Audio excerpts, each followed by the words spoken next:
Hi guys, welcome to another video. इस video में हम बात करेंगे XPath के एक्सेस मेथड के बारे में, जो है प्रोसीडिंग और प्रोसीडिंग सिबलिंग। ये बिल्कुल ऑपोजिट है then following and following sibling के। फॉलोइंग में हम नेक्स्ट वाले करते थे, इसमें बिफोर वाले करेंगे। तो पहले जान लेते हैं एक्सेस मेथड प्रोसीडिंग के बारे में। तो it will select all the notes that come before the current node in the document and it will exclude the current node. ठीक है, इसका सिंटैक्स है tag name attribute equals to value. बस इसमें फॉलोइंग की जगह प्रोसीडिंग आ जाएगा और प्रोसीडिंग टैग नेम आ जाएगा। तो इस एग्जांपल में मैं आपको डमी स्ट्रक्चर में बताता हूँ। मान लो मुझे एक डमी स्ट्रक्चर है, उसमें मेटा के प्रोसीडिंग वाले देखने हैं। उसका क्या होगा, हेड, फिर HTML, फिर डॉक्यूमेंट। तो this is completely opposite then following. और प्रोसीडिंग सिबलिंग एक्सेस मेथड के बारे में भी जान लेते हैं। It will select all the nodes that are sibling of current node and come before in the document. Come before वाली कंडीशन सेम है, बस the only difference is it should be the sibling of current node. तो that will select only the node that will come before और sibling of. तो इसके it's syntax में बस यही डिफरेंस है कि प्रोसीडिंग की जगह हम प्रोसीडिंग सिबलिंग लगा देते हैं। की डिफरेंस क्या हुआ इस दोनों में से? तो for proceeding method that select the node that come before the current note in the document order and it includes notes at the different level. ठीक है, जितने भी लेवल्स हैं। और प्रोसीडिंग सिबलिंग एक्सेस मेथड क्या करेगा, बस उन्हीं एलिमेंट्स को सिलेक्ट करेगा जो बिफोर आ रहे हैं और करंट नोड के सिबलिंग है। तो that is direct limited to current sibling और। ठीक है, इसकी प्रैक्टिकल एग्जांपल जान लेते हैं। एक डमी HTML स्ट्रक्चर मैंने बनाया हुआ है, उसकी भी मैं आपको डिस्क्रिप्शन में दे दूंगा कि क्या डमी स्ट्रक्चर है। तो आइए ये देखिए, ये एक पेरेंट नोड है, इसके अंदर मल्टीपल चाइल्ड्स हैं और 3 सिबलिंग्स हैं।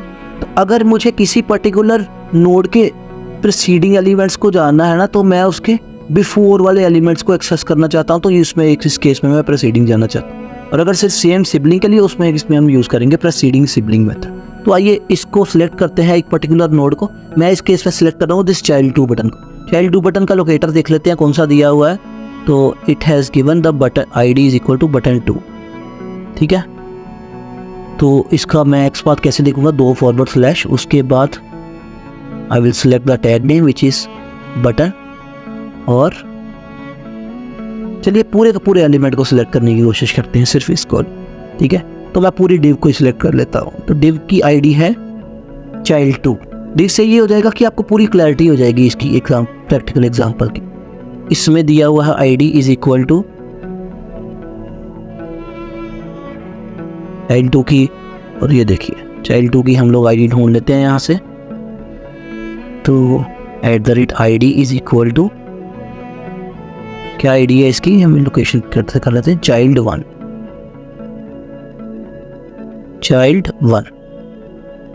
ठीक है, चाइल्ड 2 एग्जांपल लेते हैं। ये देखिए, जैसे मैंने चाइल्ड 2 सिलेक्ट किया, it selected the 1 particular element. अब उसके बाद क्या लगाएंगे, preceding, 2// then preceding keyword, then double colon and कौन सा टैग ढूंढना चाहता हूँ मैं, डिव टैग। तो डिव टैग मैं जब ढूंढूंगा तो it will not select the current node, it will select the preceding divs of that. तो कौन कौन सी डिव्स हैं, ये देखिए, फर्स्ट, सेकंड और थर्ड।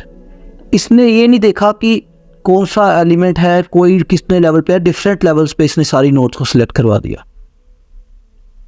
तो जब हम प्रीसीडिंग सिबलिंग लगाएंगे तो it will select only that following preceding element जो कि सेम पेरेंट को बिलोंग करता है। तो इस केस में कितने एलिमेंट्स होंगे, ओनली 2। ठीक है, चाइल्ड 1 और चाइल्ड 2। ठीक है, इस केस में यही दोनों सिलेक्ट होंगे बस। ये कौन सा सिलेक्ट करेगा, जिनका पेरेंट सेम है। तो पेरेंट बटन का भी पेरेंट वही है और चाइल्ड 2 का भी पेरेंट बटन पेरेंट ही है। तो it will select only those 2 element. तो ये था प्रोसीडिंग और proceeding sibling access method in XPath। तो यही थी आज की वीडियो। अगर आपको वीडियो अच्छी लगी है तो प्लीज़ रॉकी कोड्स को सब्सक्राइब कीजिए, वीडियो को लाइक करना बिल्कुल मत भूलिए, मुझे सपोर्ट कीजिए। मिलता हूँ मैं आपको अपनी नेक्स्ट वीडियो में।